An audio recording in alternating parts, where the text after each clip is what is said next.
So the month is officially over, and that means it's time for a wrap up.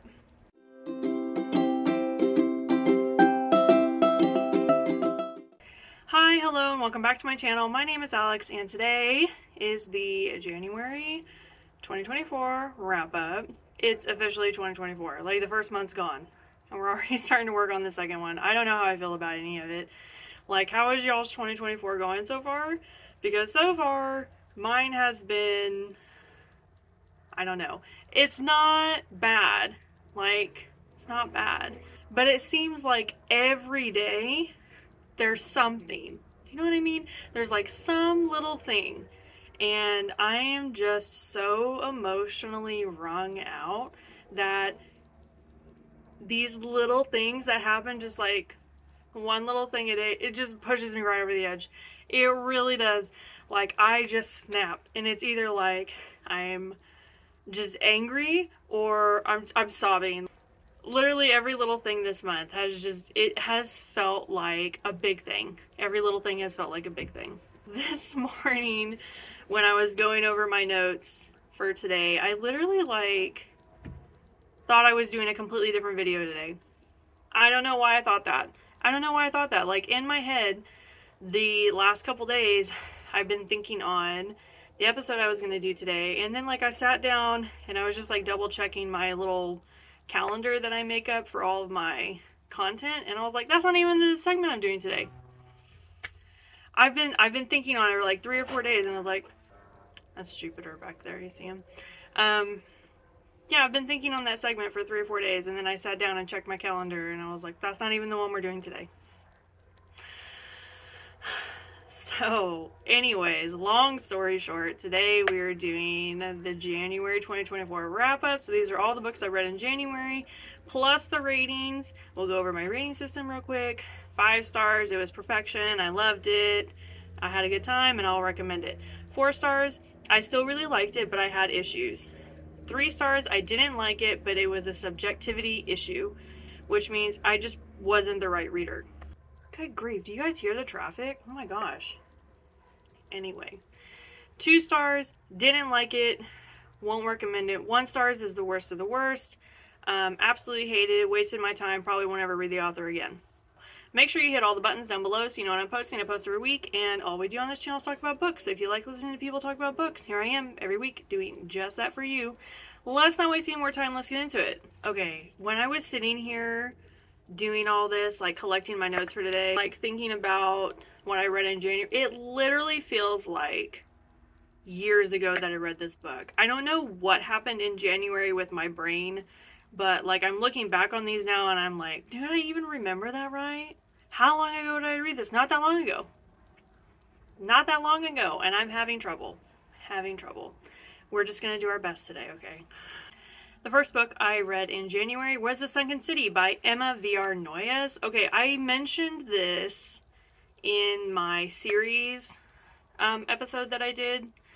And so yeah, I read it. So we have a female main character, young adult, I would say like 18, 17, something like that. And she has been raised her entire life on a pirate ship. So she's essentially a female pirate.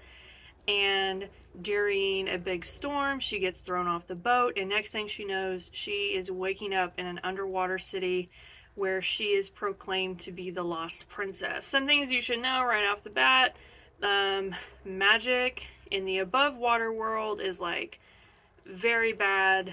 Like, I feel like the above water world is like set in the 1800s, and then in the underwater world, magic is like readily accessible. Like, these are basically like mer people without being mermaids, if that makes sense.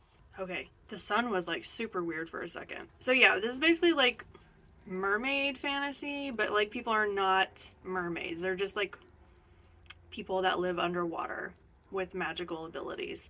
So in the process of like becoming the lost princess and like finding out where she came from and her story and everything, she meets one brother that's like the right hand to the king, and then she meets, I guess he's not, when I say that, it's like, it's not like her brother, it's a guy, and then he has a brother, and his brother is kind of like bad, And basically throughout the novel, she has to decide where her allegiances lie with like either the good brother or the bad brother, and everything kind of just spirals off into this story of them and where she came from.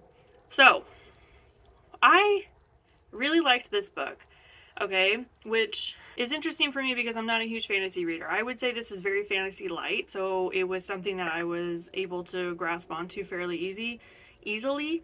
The world building was done in a very digestible way. I liked it enough to consider the second book. Like, I didn't dislike it in any way. Did I have issues? Yes, I definitely had issues with the main character. I feel like literally when she fell in the water and went from the above ground to the underwater world, that her personality just like completely changed. And I kind of just found myself being like, what happened to this like badass pirate lady that was running a ship and like keeping up with guys that are twice her age and like carrying a knife in her pocket kind of thing? And then she went underwater and she became this like soft princess person that like was counting on other people to save her. And I was like, there was a really big disconnect there that I just didn't really understand. And that was my biggest issue. Honestly, that was my biggest issue, was I feel like there was not consistency with the character. And I didn't like that because I really liked the version of her that was above ground, that was a pirate. And then she kind of got thrown into, like I said, it's like she literally became a different person. We do see sort of a shift at the end of the book in a better direction, I think. But yeah, so I didn't dislike it enough to just write it off. I do plan on reading the second book at some point. Will I read it this year? I don't know. I already have enough going on, right? I've got all these other series that I'm gonna try and knock out, right? Yeah, I don't know where it falls in terms of importance, all right? I ended up giving it 4 stars. Like I said, I really liked it. I did have issues, though. I liked it enough that I'll continue with the second book at some point, but it didn't earn 5 stars for me. The next book I read was The Last Flight by Julie Clark. This book, like, okay, when I read the premise, I was immediately like, I don't know if this is gonna work. But I went out on a limb and I got it because it did sound interesting. So the premise is there are 2 women that switch flight tickets at the airport. And they're each running from a separate life. And as they take their tickets and get on their planes, they have to then become this person whose flight they took. And each realize that they're each running from very different but very real and intense problems, and they have to decide what they're gonna do and how they're gonna survive, basically. So the premise is pretty simple. This book is not simple. There is so much that Clark dumped into this book, and it was just done in a way that I really, really liked. There are lots of triggers in this book. If there are trigger warnings for this book, I would definitely recommend looking into those. Was it the best thriller I've ever read? Absolutely not. I'd almost not even call it a thriller. Okay, it looks thrillerish, like the cover is giving thriller. The premise seems like a little thrillerish. I definitely wouldn't even categorize it as that because it didn't feel like a thriller to me. Was it good? Yes. The layers here were very good. We're going from past to present, and we're trying to figure out how all the pieces put together and find out the secrets, right? The secrets to each of these women's lives that they're running from, and how they each got to the airport needing to escape their life so desperately that they were willing to literally switch identities with a stranger at the airport. Okay? It really worked for me. The pace was really good, and I found the storyline interesting. Was it the best thriller I've ever read? No. But the underlying message of this book, the underlying story, the whole arc of it, and the ending, and the author's notes, and it just lent itself to a much bigger issue that I just loved, okay? So no, it wasn't the best thriller. It was very exciting. There were no loose ends or loopholes. Like, everything was tied up very nicely. I ended up giving it 5 stars, and it was just because the grander picture that this was lent to, how much Julie Clark just like expanded it into something so much bigger than these two women, I loved it. So don't pick it up thinking it's going to be the best thriller ever, because I think you'll be disappointed. It's definitely not the best thriller I've ever read, but I loved what Julie Clark did. 5 stars. Okay, the last book I read in January was King of Wrath by Anna Huang? I think. I'm not sure. This was chosen for my book club. And occasionally we will read smut in my book club, and it just kind of like shakes things up. It's fun, and whenever we read smut books, it's like everybody comes to book club that month, and so we'll just have a really full group, and it's fun, and it's good to see everybody. And this was such a fun way to kick off like the new year for 24. Like, this was our first book club book for the year, and yeah, we had a lot of fun talking about it. So I'll give you kind of the high points of the book, like sort of what they would give to sell it, because I feel like that explains the premise way more than me just telling you the premise. Billionaire romance, enemies to lover, arranged marriage, spicy, grumpy sunshine, possessiveness, jealousy. And we also have a play on social class in this book, like a lot, but not in the typical way. Not like billionaire and like poor little girl kind of thing. It's like he's a billionaire and she's from like new money family, and so part of the reason they're getting this arranged marriage is because her family wants to improve their social status in the old money social circles. So this is a play on social class. It's just not the traditional, you know, really rich person, really poor person type of social class dynamic. What did I think of this book? Y'all, this book was not for me.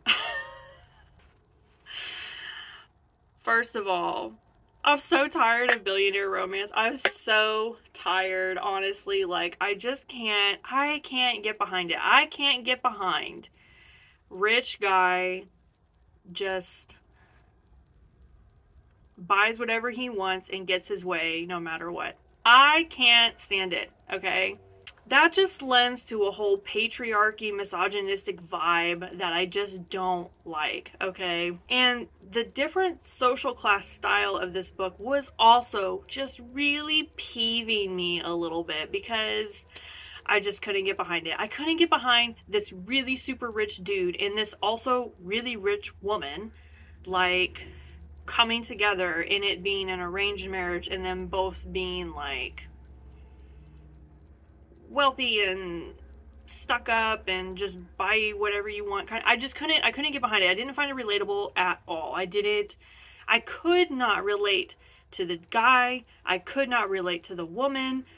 I couldn't relate to anybody in this book, because literally, like, I just couldn't. And so equally, I could not feel bad for them either in any of these problems that they had in the book, because I'm like, y'all don't even really have problems.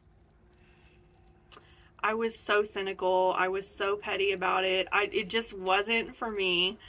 And I'm happy to admit that it wasn't for me. But it might be for you. I also had a lot of beef with just the title. Like, it says it on the front of the book, arranged marriage romance. And I just have major beef with that, because this was not an arranged marriage. And that's all I'm going to tell you about that in case you want to, like, read it. But this was not an arranged marriage. Like, I have different standards for what that means. So when I read that on the cover of the book, I immediately think there is a marriage at the beginning of the novel, and the length of the novel is going to be about them being in a marriage together, trying to make it work or whatever. That dynamic, right? Immediately there's a wedding, they're thrown into this marriage together, and now they have to make it work. This was not that. This was not that. So, I don't count it as an arranged marriage novel, because that is not the footprint that it followed. Do you know what I mean? So yeah, I had a little beef with that too. The spice, it was okay. It was just okay. That's all I'm going to say on that too. Okay, so I ended up giving it 3 stars. This is a part of a series. I don't plan on continuing this series. Like, this book really underwhelmed me a lot. I don't know how. I think I got on like a Reddit thread about this book for some reason. Now I can't remember why. I did get on a Reddit thread for this book, and like a lot of people were kind of saying the same thing that I'm saying now, and pretty much a lot of people said they read the whole series or of what's out of it, and they said it was on par with the first book. So like if you were underwhelmed with the first book, you're probably going to be underwhelmed with all of the books. So yeah, that didn't instill a lot of confidence in me to like continue the book. Especially since it takes me so long to read books. I know that some people can read a book like this in like a day. I can't. I really can't. This probably took me a week to read. And it shouldn't have taken me that long, but like I'm just a busy person. Like I was traveling in January again, and I was just dealing with a lot, and I have a lot of responsibilities like day to day that I just can't carve out that kind of time to myself to read. So, I think if you're one of those people that can read books fairly quickly, and it like reading the 5-6 books that are in this series probably wouldn't take you that long, go for it. But I know that it's going to take me months to read 5 or 6 books like of this series. It's going to take me months, and I don't want to dedicate months to like a series that is probably going to be very underwhelming for me. Anyways, I've talked on this long enough. I gave it 3 stars. That's what I thought. It wasn't for me, but a lot of it was because of the tropes. The tropes just weren't for me. Okay, that's all we have for today. That's it. That's all I read in January. And like I said, it feels like I read these eons ago. Just because that's how my month played out, I guess. So I've already started some books for Black History Month for February. I'm so excited about that. I'm excited about next week's post where I'm going to talk about some of my favorite BIPOC books. I've already been thinking on it because I thought it was going to be this week's post, so I look forward to you tuning in for that. But yeah, that's all I have for you guys today. Leave me a comment. Let me know what you think, if you read any of these books, or if you're excited about reading any of these books. Make sure you hit all the buttons down below so you know when I'm posting. I post every week. And I hope that I will see you next week and the week after. And then March will be here, and March is a fun month for me because I get to give something to you, which we'll talk about when we get closer to March. But yes, hope you guys had a good time, and I will see you all next time. Bye!